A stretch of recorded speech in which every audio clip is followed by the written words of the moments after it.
Ready to ditch the digital cloak of invisibility and unlock the power of a public Instagram account? Let's dive straight into making your Instagram profile public so everyone can see your awesome content first. Tap on the Instagram app icon to launch it. Now, go to your profile by tapping your profile picture icon located in the bottom right corner of your screen.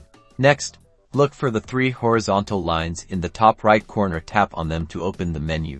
From the menu that appears, select Settings and Privacy. It might just say Settings on older versions, so look for that too. Scroll down until you find Account Privacy and tap on it. It's usually under the Who Can See Your Content section. You'll see a toggle switch labeled Private Account. If the switch is blue, it means your account is currently private. Tap the toggle switch to turn it off. Instagram will then ask you to confirm that you want to switch to a public account. A pop-up will appear. Tap the switch button to confirm you want to make your account public. The switch should now be gray, indicating that your account is public. Congratulations! You are now visible to everyone on Instagram. Go forth, engage, and grow your audience. Don't forget to like and subscribe for more Instagram tips and tricks.